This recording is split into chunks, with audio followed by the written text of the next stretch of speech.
All right. So good afternoon, everyone. Thank you so much for joining us today for our Learning Cafe. We are honored to be joined today by Dr. Nathaniel Bryan, an associate professor at the University of Texas. Dr. Bryan's interests include early childhood education policy and practice, gender issues in early childhood education, conceptions of children, urban literacy education, diversity, equity, and social justice in early childhood, and qualitative research. Dr. Bryan is the author of a book toward a Black boy crit pedagogy, Black boys, male teachers, and literacy early childhood classroom practices, and has numerous published book chapters and forthcoming texts. Research studies suggest that less than 2% of teachers are Black males, yet they contribute positively to the schooling and educational experiences of Black and other children. Using a multi-case study design, Dr. Bryan centers classroom-based examples of Black male teachers, demonstrating how they enact pro-Black protections in early learning and care environments. Dr. Bryan concludes with recommendations showing how teachers can foster the curricular and pedagogical liberation of Black children through pro-Black protections in early childhood education. Thank you so much for joining us today, Dr. Bryan, and I will hand it over to you. Thank you, Laura, for such a wonderful introduction. It is always a great pleasure to join this community of learners.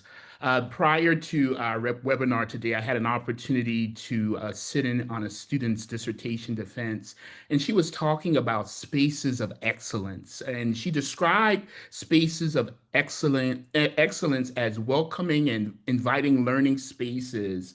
And I consider early care and learning one of those spaces of excellence. And I especially consider it a space of excellence because there's not quite often that we have opportunities to talk about Black male teachers and their contributions to the educational experiences of minoritized children, but all children. Oftentimes, when we think about Black male teacher, we solely believe that they are positioned or socially constructed to support the academic and social liberation of minoritized children, and particularly Black boys. However, when we think about the pedagogical and pedagogical practices of Black male teachers, those practices are designed to support all children. And I want us to keep that in mind, that we have to really move beyond these dominant narratives about Black male teachers being solely able to support Black and brown children and see them, particularly in early child education, as supporting all children. And so I want to just take a few moments to share with you a few case studies of teachers who I believe enact Black practices in the teaching and learning experiences of young children. And so I want to just share my PowerPoint, and then we will begin our conversation. And I like to see it as a conversation. So I want you to feel free to chime in at any point to share your perspectives about what I will share here today. And so the title of my talk today is From Anti-Black Violence to Pro-Black Protections: How Black Male Teachers Protect Black Boys in the Early Grades.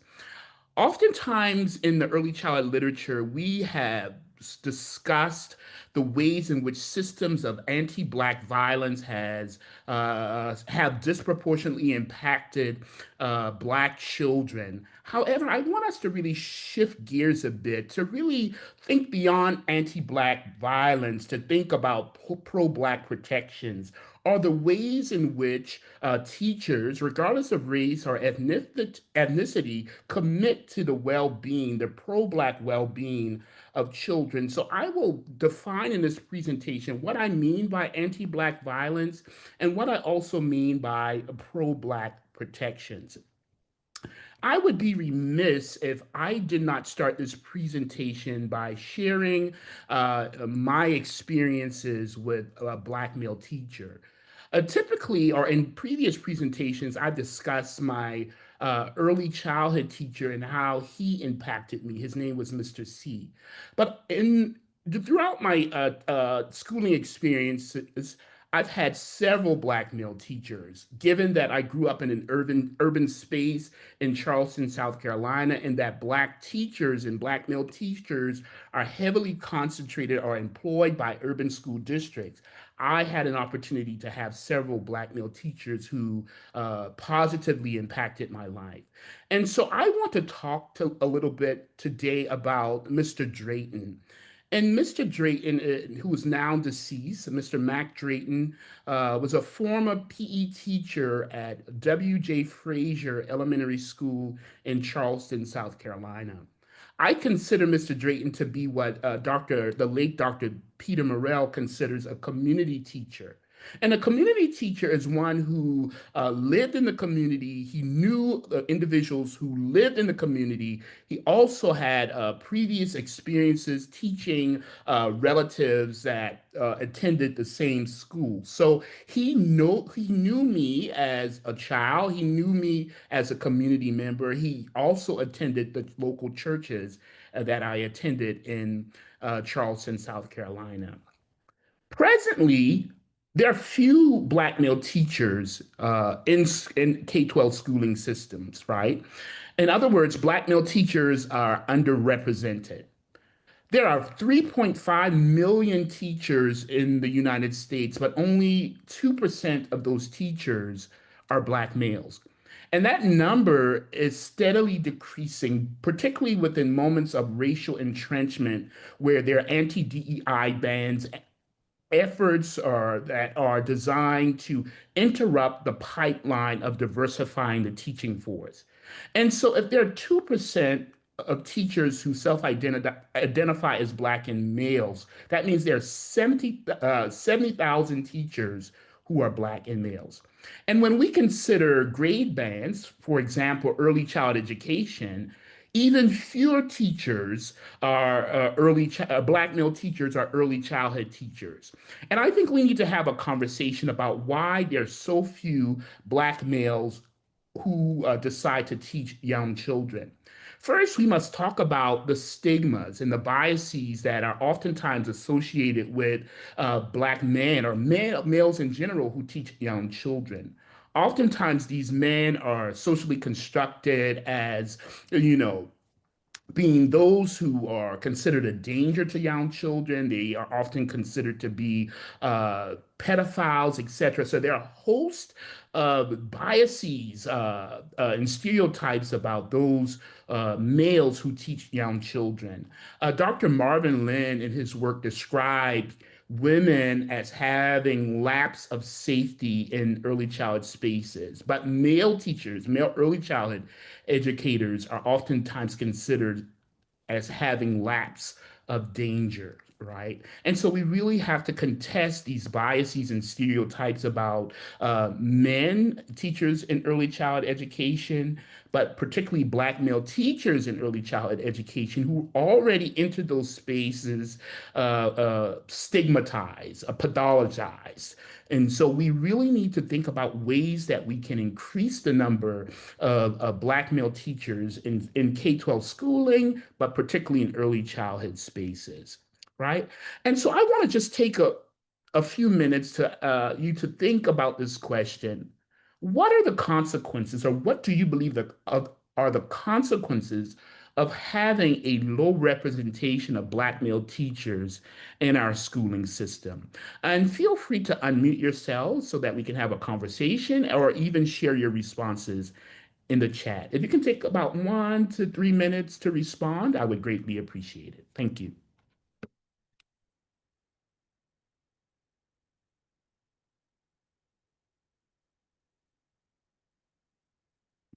So again, what do you believe are the consequences of having a low representation or the underrepresentation of Black male teachers in our schooling system? And again, feel free to populate the chat or unmute yourselves.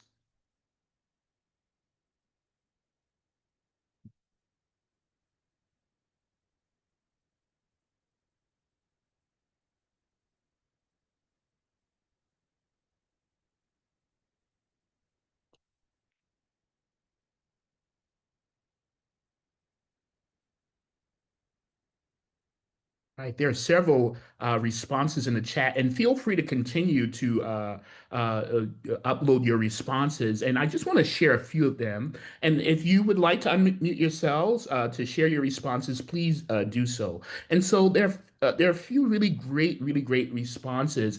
Someone said that there's an imbalance in influence or difficult for young Black males to form a trusting relationship with teachers. It also reinforces stereotypes of Black men. Okay, and then someone also says there's a lack of Black male role models when there's a low or underrepresentation of Black male teachers in our schooling system. There's a lack of community and support. Children do not see people who look like them, and we know that representation is important. Negative stereotypes, right? Young men not being able to see themselves in these very important influential roles.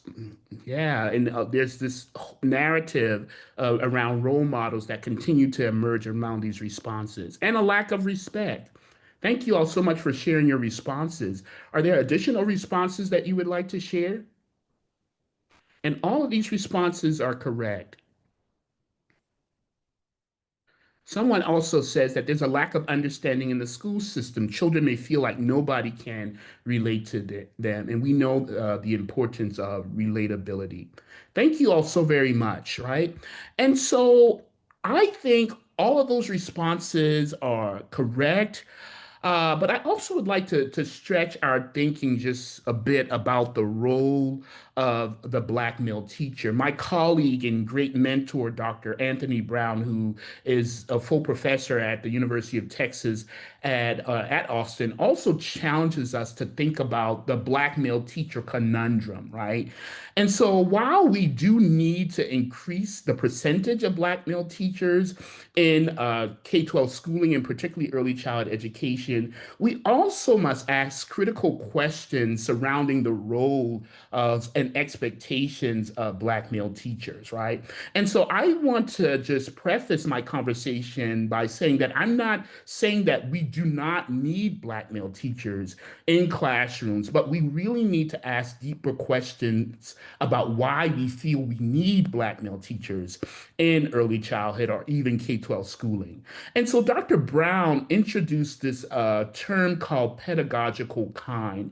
And what he means by that is that the role and expectations of Black male teachers are often defined before they enter classroom spaces. In other words, because their roles are classified in a specific way, it limits the ways that we see them as effective teachers who are able to positively impact the academic and social liberation of children, or Black children, and particularly Black boys.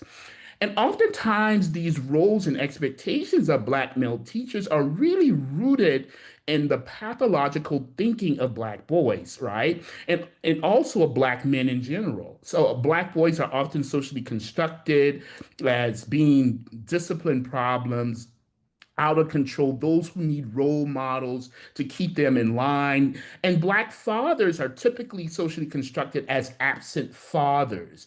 So oftentimes, the Black male teacher is tapped to keep the Black boy in line and also to serve as a role model and father figure, right? And so we must challenge these one-dimensional views of Black male teachers because it really obfuscates their ability to be seen as effective teachers who positively impact Black boys' educational experiences. It really shapes the way we see them and their roles in schools.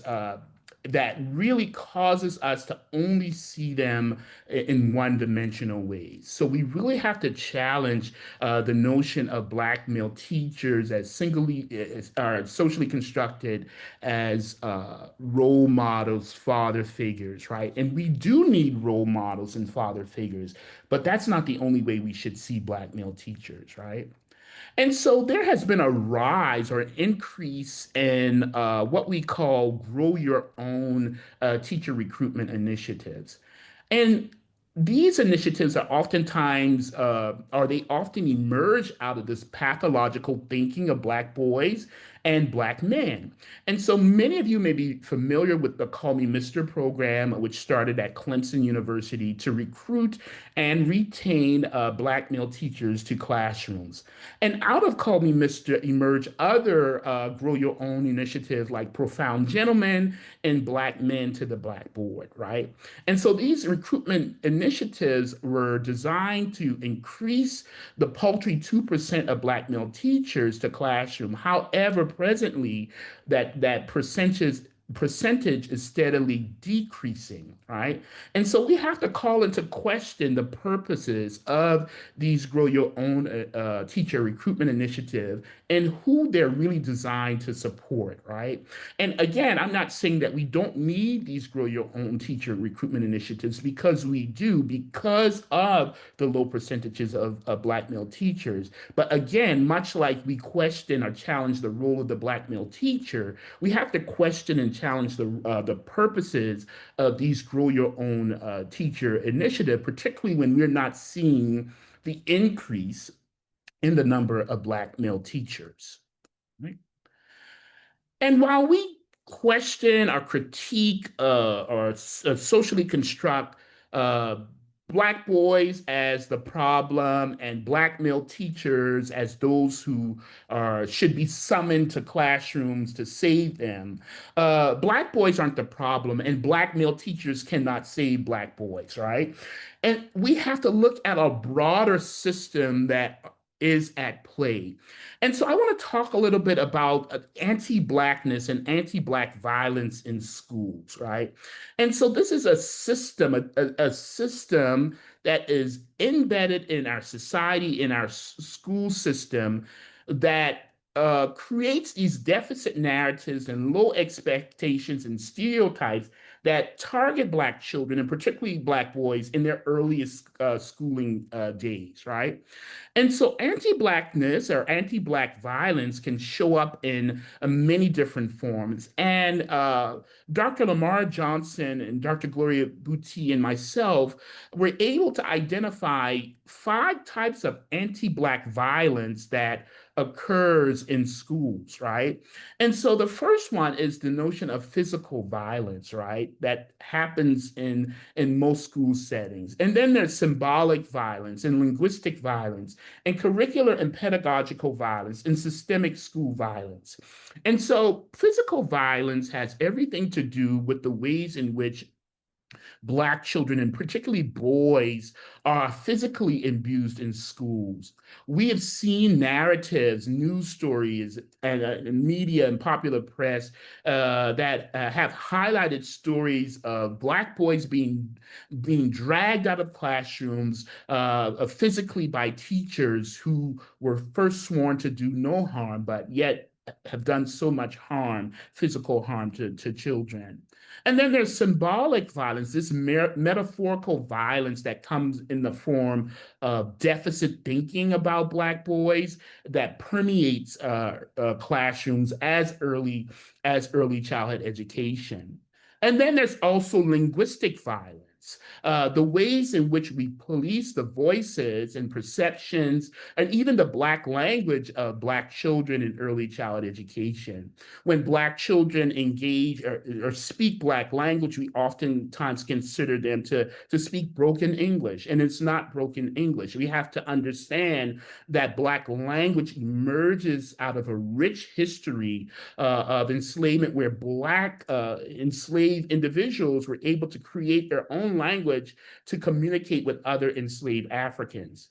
And that history remains with us today, and it is displayed through the use of Black language that is prevalent among Black children and in beyond early childhood classroom. So we should find ways to honor the voices and perspectives, but also the language that Black children and particularly boys bring to classroom spaces. And Black language isn't slang, right? Black language it has its own structure, right? It has its own grammatical structure that we should honor and that we should work with Black children to honor that particular language. And then there's also curricular and pedagogical violence. We have to think about what we teach in schools and how we teach what we teach, right? And so when we omit Black histories and Black knowledges from the early childhood curriculum, we perpetuate curricular violence. When we refuse or fail to teach Black children and boys, in this case, in culturally relevant and sustaining ways, we engage unintentionally in curricular and pedagogical violence. And last and certainly not least, there's this notion of systemic school violence, right? That is embedded in the laws and policies of early child education and K-12 schooling, right? And so we have to ask ourselves questions about how is there a disproportional representation of Black boys in the school to prison pipeline? It is because of the policies that we use to enact, or to create this funneling of Black boys from classrooms into the criminal justice system. We also have to ask the question about, well, how is there this disproportional representation of Black boys in gifted education? It is because of those school policies that are designed to keep them out of those spaces where they can enrich their academic experiences. So these are the 5 types of anti-Black violence that permeate our classroom spaces that we must be intentional about pushing against, right? And not only is there anti-Black violence, but Black boys in particular face what Dr. Tommy Curry refers to as anti-Black misandry or anti-Black misandric violence.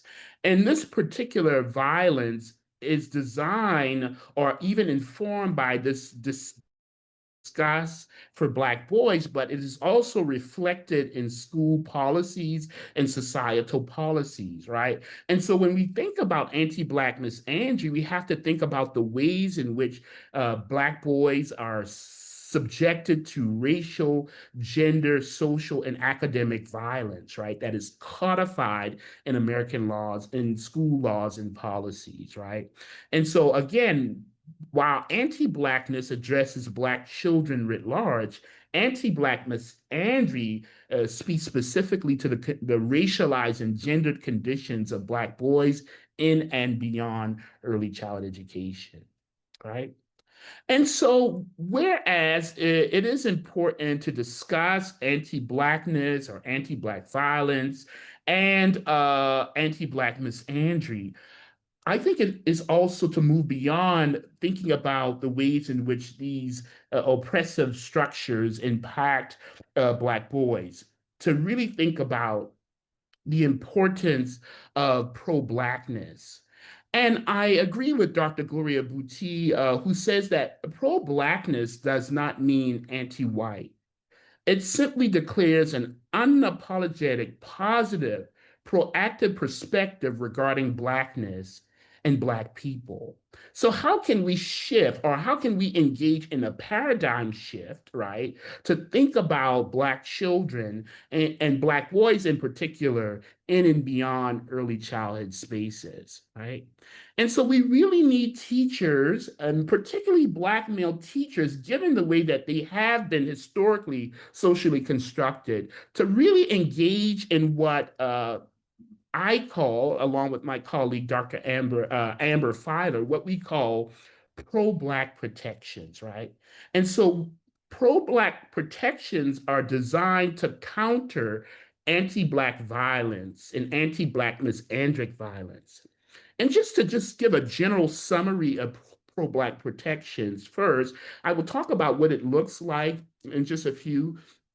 But if we can hold on to this idea of pro-Black protection simply being grounded in love, right? This unconditional love and care that affirms the value and the importance of Black boys, right? And pro-Black protection should also show up in our curriculum, right? So we have to ask ourselves, how does what we teach and what we teach humanize Black boys in classroom spaces? Are we using books and lessons that show the richness and joy of Black boyhood, right? And pro-Black protections are also designed to confront injustice, right? It is to help us to identify and challenge the stereotypes and biases and the rules that are designed to punish Black boys in every facet of early childhood education, right? And so this is a this provides a general understanding of pro-Black protection. But here is what it looks like uh, because it happens in many ways.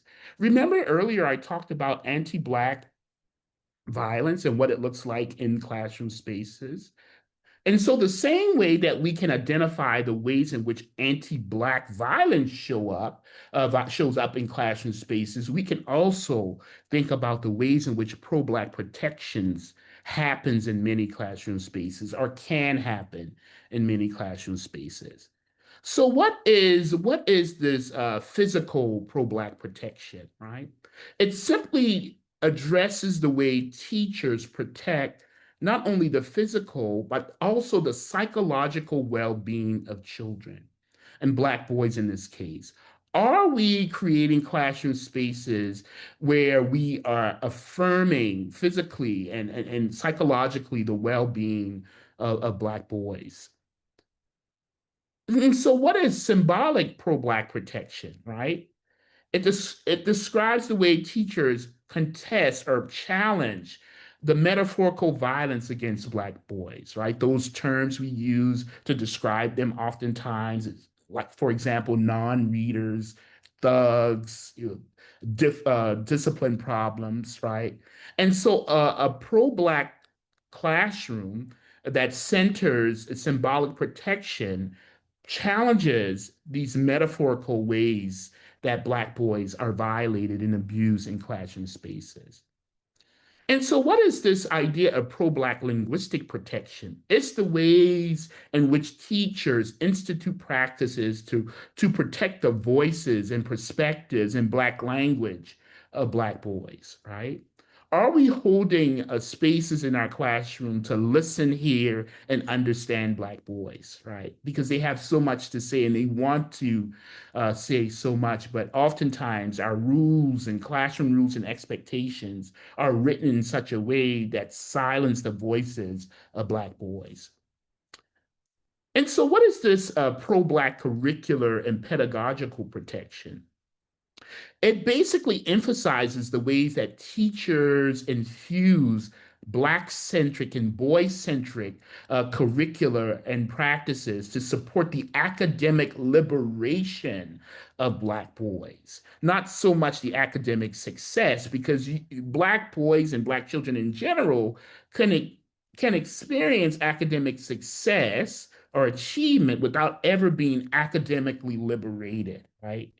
And so, a pro-Black classroom that engages in curricular and pedagogical protection ensures the academic liberation. How do we help Black boys and Black children in general to work against the systems of oppression that operate in classroom spaces? How do we help them to develop a critical consciousness about how they're socially constructed in the world and to work against those deficit narratives about who they are as children, Black children, and Black people in general?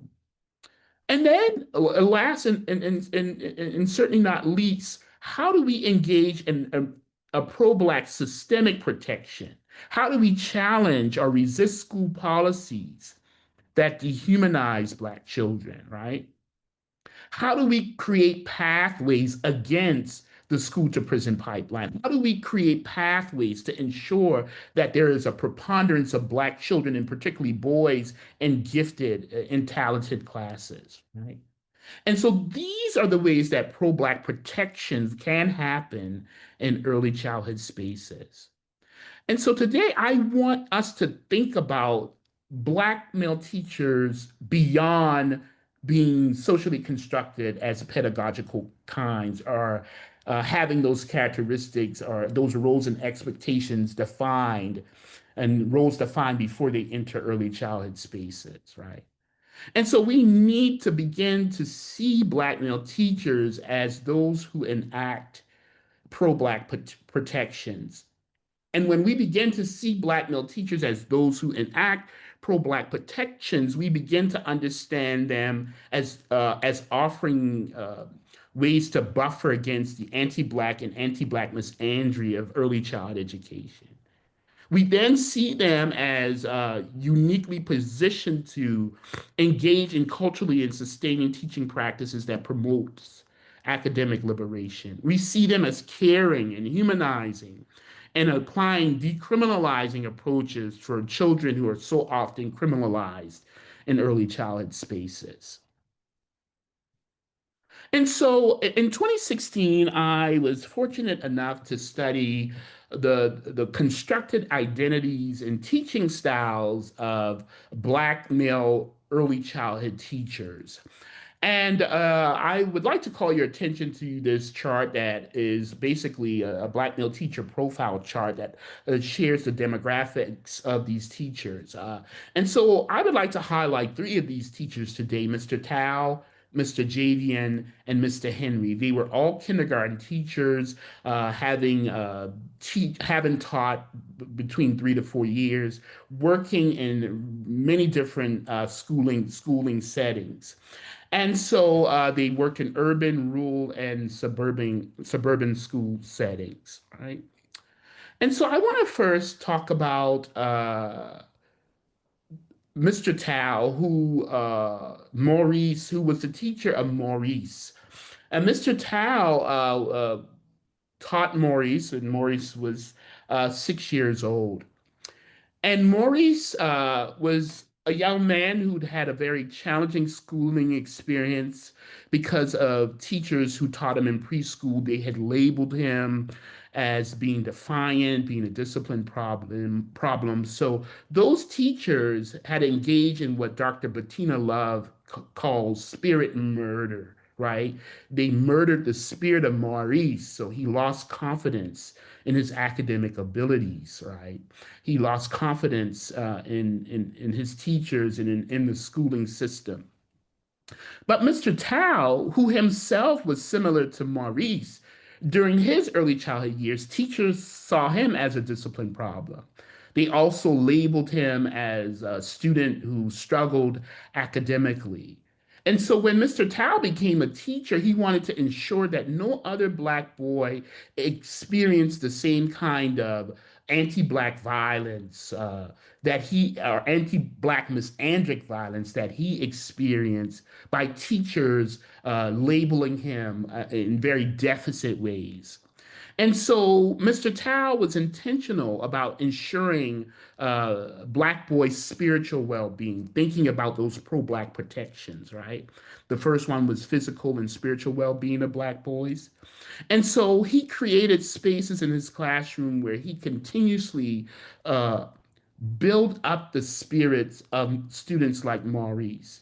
Even when Maurice displayed off-task behaviors, Mr. Tao always found ways to share with him, to tell him how brilliant he was, how he was an excellent part of the classroom community, right? And so this was Mr. Tao's way of building the spirit, engaging in the spiritual well-being, or building the spiritual well-being of Maurice. And then there's also Joshua and Mr. Henry. Joshua was a 6-year-old kindergartner who was enrolled in Mr. Henry's class. And much like Mr. Tao, Mr. Henry was also seen as academically struggling. His teachers also referred to him as a non-reader because he supposedly struggled reading in the early grades. And that label of non-reader followed him throughout his early childhood and elementary school years. So it impacted his love or lack thereof for reading. And so Mr. Henry, much like Mr. Tao, wanted to ensure that no other Black boy in his classroom was considered a non-reader, right? So he did everything in his power to contest that metaphorical violence, that symbolic violence, those deficit labels, to really demonstrate for Joshua that he was a reader, even though other teachers may have considered him a non-reader, right? He found books that engage Joshua. He found books that were Black and boy centric. Oftentimes, when we suggest that Black boys are non-readers, we don't consider that we're oftentimes giving them books where they don't see themselves positively reflected, right? Our early childhood classrooms are inundated with books that are informed by bureaucratic or European ways of knowing and being, thus marginalizing Black boys and impacting their love for reading. But Mr. Henry was intentional about purchasing books, children's literature that really uplift Black boyhood, uplifted Black boy joy, right? And so that Joshua could see himself as a reader instead of a non-reader. And then there was Amir, who was a 6-year-old boy who was enrolled in Mr. Javian's classroom. And Mr. Javian was intentional about protecting curricularly and pedagogically and linguistically Amir from the violence that is inherent to early childhood curriculum. And in the interest of time, I want to address all of the ways that Mr. Javian engaged in curricular, pedagogical, and linguistic protections. I just want to address the linguistic aspect. Mr. Javian grew up in the low country of South Carolina, Charleston, South Carolina in particular. And many, much like myself, who grew up in Charleston, many Charlestonians, particularly Black Charlestonians, speak Gullah language, right? And so Mr. Javian was intentional about using Gullah language in his classroom to honor the Black language that Amir spoke in the classroom, right? And so instead of referring to Amir's language as broken, he saw Amir as he saw Amir engaging in rich language practices as he used Black language in the classroom, right? So instead of tearing Amir down or spiritually murdering Amir, he built his spirit up to value the ways in which he spoke uh, African American or Black language. So, what can we learn from Black male teachers who enact pro Black protections in early childhood education? We clearly know that Black male teachers who enact pro Black protection work to humanize and heal Black boys from the anti Black misandric traumatic experience that is inherent to early childhood classroom, right? They also find ways to push back or to uphold decriminalizing practices, right? Rather than seeing Black boys as disciplinary problems or as criminals who need to be funneled into a school to prison pipeline, they see the possibilities and potentials of these boys and find ways to keep them in classrooms. And that's the way that they enact pro-Black protection. They also find ways to listen, hear, and understand Black boys, seeing teaching and learning as a bi-directional process, understanding that they can co-construct knowledge and schooling practices with Black boys to ensure academic liberation. How often are teachers listening, hearing, and understanding Black boys? How often are we holding spaces in classrooms to allow Black boys to inform what we do curricularly and pedagogically, right? And Black male teachers who enact pro-Black protections find no problem drawing on Black boy cultural ways and gendered ways of knowing and being, right? Again, how often do Black boys see themselves positively reflected in school curricula, right?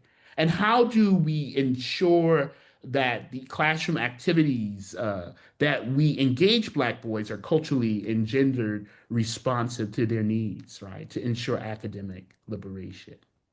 And so teachers, and particularly Black male teachers who are engaging in pro-Black protection, right, must see the importance of centering culturally and gender relevant practices in the early childhood curriculum.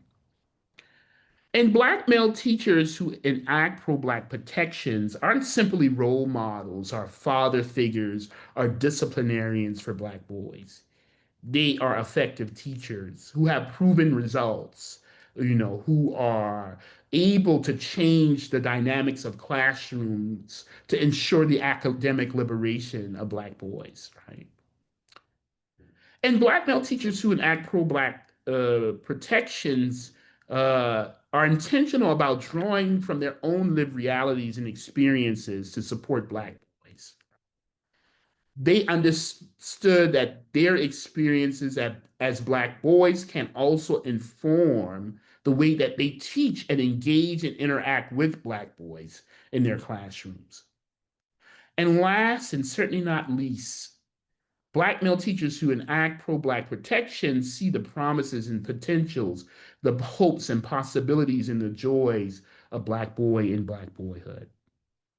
So I would like to invite you today, those of you who have taken your time out of your busy schedule to learn more about pro-Black protections and Black male teachers who enact pro-Black protections.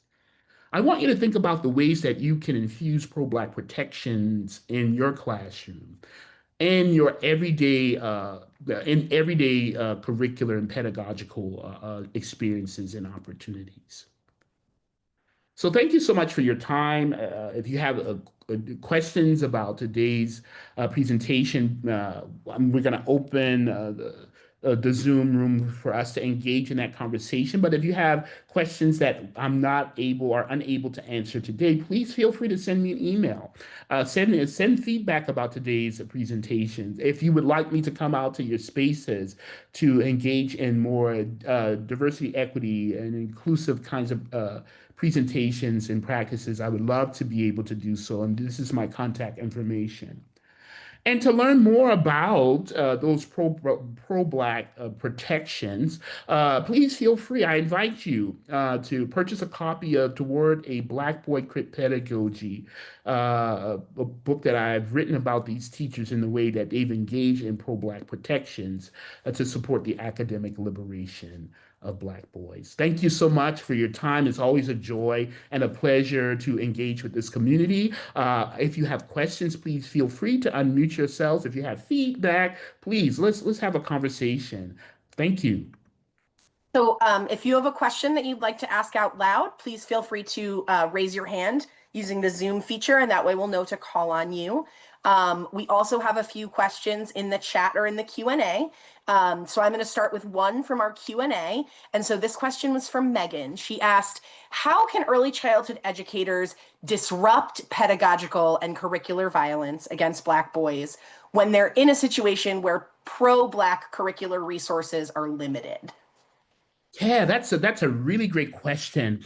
And I think there are efforts to design pro-Black curricular and pedagogical curricular resources. And I know Dr. Gloria Boutte and colleagues have just produced or published a book called Pro-Blackness.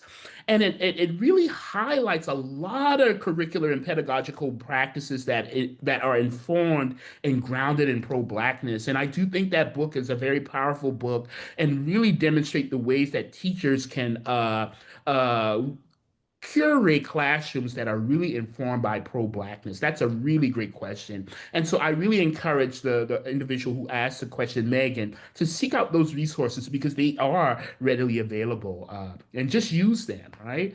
And another way that you can do this as well is really having conversations with Black families, right? Oftentimes we do not seek out the wisdom of Black families, and Black families know how to educate Black children. Only if we take time to ask them, right? How, when we think about early childhood education in particular, and we think about the classroom moms, we have to ask ourselves, who are those classroom moms? They're not typically Black mothers or Black fathers, right? And so we have to really hold space, create space to really glean from the wisdom of Black families, particularly Black moms and dads who know how to teach Black children. Wonderful. Thank you so much. That was a great answer. We have another question I see in the chat from Kathleen. How can we encourage more Black male teachers to enter this field? That's another really great question. I do think that we need to provide experiences for Black male teachers to work in early childhood classrooms, right? We need to create grow your own teacher initiatives as early as high school, right?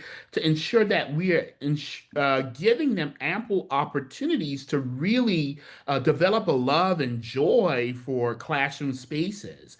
Even in pre-service teacher education programs, I think we do a disservice when we do not give aspiring teachers or pre-service teachers ample opportunity to really work in classrooms where they're interacting with children, right? Seeing teachers interrupt curricular and pedagogical violence, right?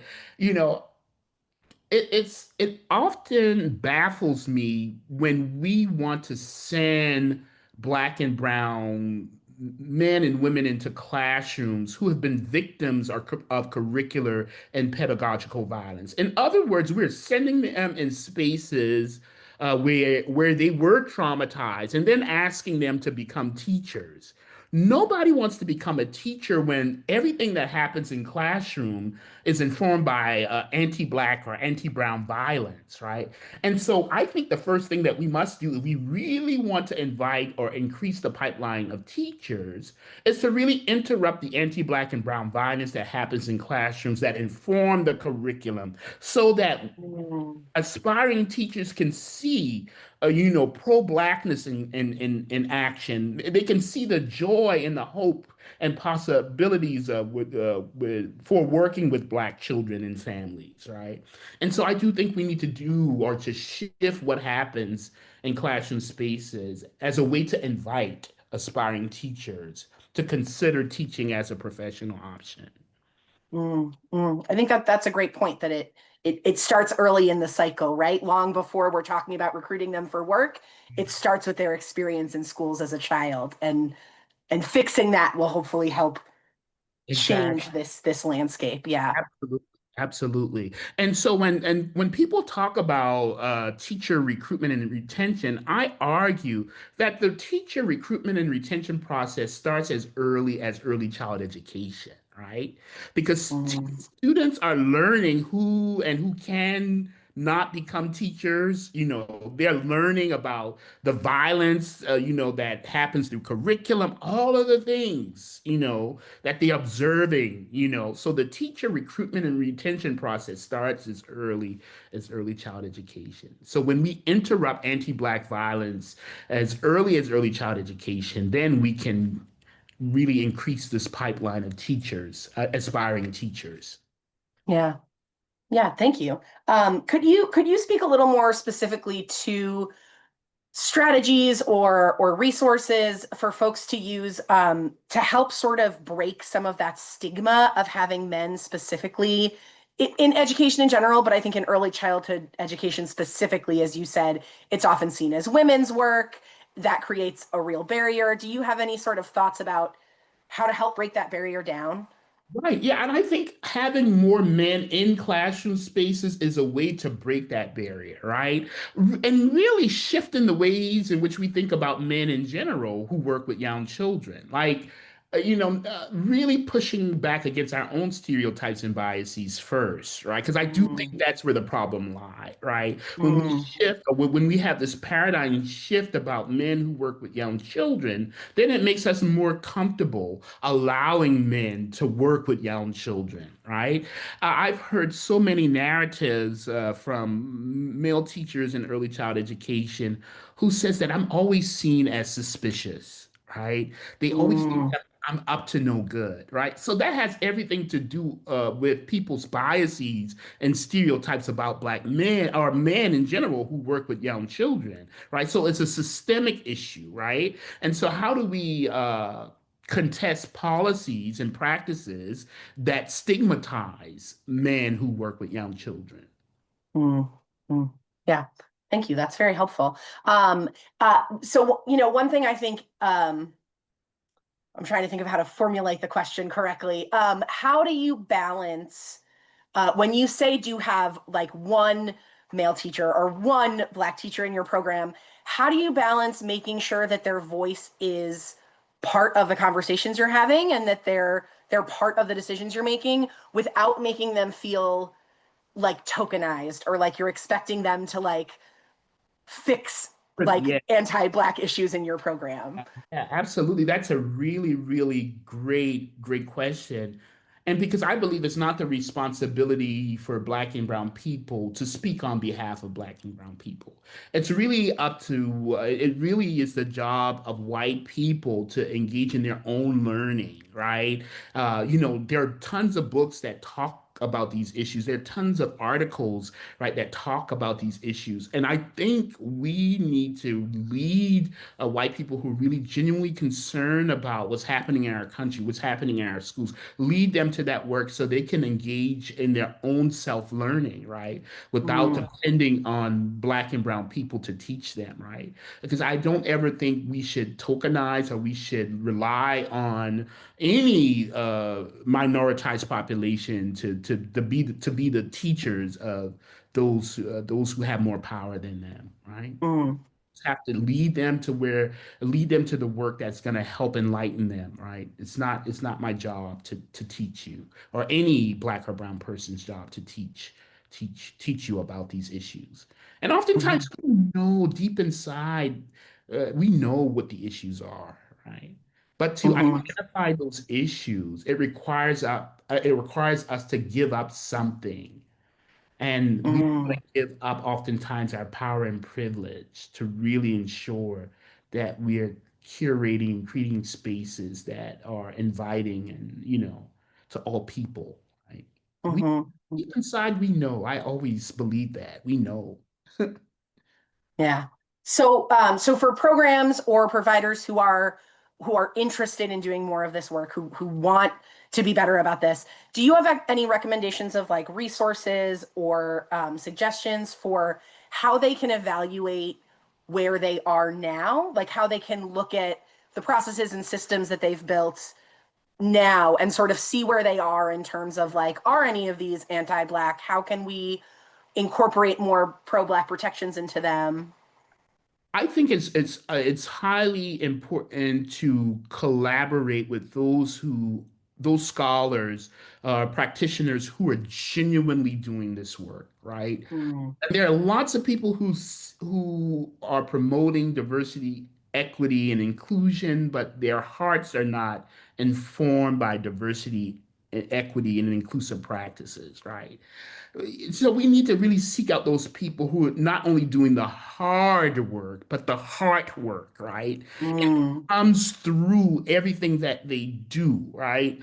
And so collaborating with those individuals, and really looking at policies and practices through the lens of pro-Blackness is one way that we can really arrive at a pro-Black curriculum and pro-Black practices, right?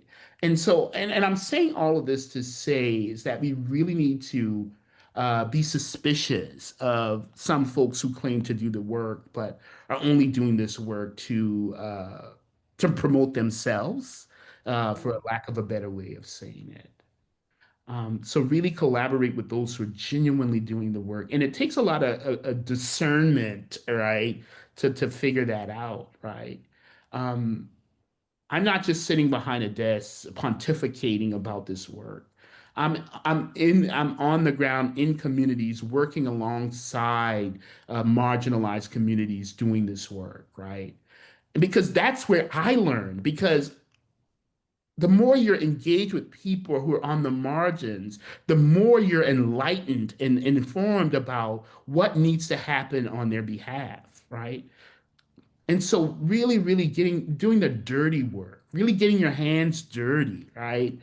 To change the dynamics of our society is just really should this is what really should be happening in this moment. So we really need those who are genuinely committed and sold out, right? Those who are courageous, the John Browns Mm, of society. And we know that John Brown, he was an abolitionist, right? He was intentional about doing something about enslavement. So where are the John Browns of our time, particularly in this moment where we're facing more and more racial entrenchment than ever before? We need the John Browns to stand up, right? To really speak up and out about the racialized atrocities that are happening in our society. And that's going to take the effort on all of our efforts to do so. We all must see, what's happening in our society and work collectively to bring about that change. We all should mm, be John Browns in this moment. mm. That is a wonderful thing to aspire to. You are definitely right about that. For folks who may be in regional areas or in organizations that may be dealing with some of that racial entrenchment, that may have made decisions about you can't say diversity anymore, or sort of things like that based on the environment we're in now. Do you have any advice for people who are in those positions but would like to try to make change or to start to sort of shake things up where they are? Yeah, I don't like to say try. We need to do. Mm, I'm always inspired by Black historical accounts because these moments aren't new, right? We've always been in these moments, right? And so I'm always leaning on Black historical accounts where they highlight people and teachers who were told that they couldn't teach certain curricula, but they did it anyway, right? They did it anyway because they understood the importance of changing society for the well-being of all people, right? And oftentimes their lives were threatened, but they did it anyway, right? If you haven't found something that you're willing to die for, you're not fit to live, right? You're not fit to live. So what are we willing to die for in this moment, right? To ensure the well-being of all children, right? And that's the question I'm asking, and I'm leaving with, what are you willing to die for, right? To ensure the well-being of all people. Because they were abolitionists, they were enslaved individuals who lost their lives just so that we can have the privileges that we have currently. And so how do we stand on the shoulders and how do we uphold the legacy of those individuals, right? It's our responsibility, right? And I'm not only talking about a physical death, but there's something spiritually that we must die. And there must be a spiritual death too, right? There, and what I mean by spiritual death in this sense is that some of our hearts aren't in good standing in such a way that it allows us to see the evils and the atrocities of the world, right? So our evil hearts must die. Our evil spirits must die, right? For lack of a better way of saying it. So what are we willing to die for physically and spiritually to ensure the well-being of all people? Yeah.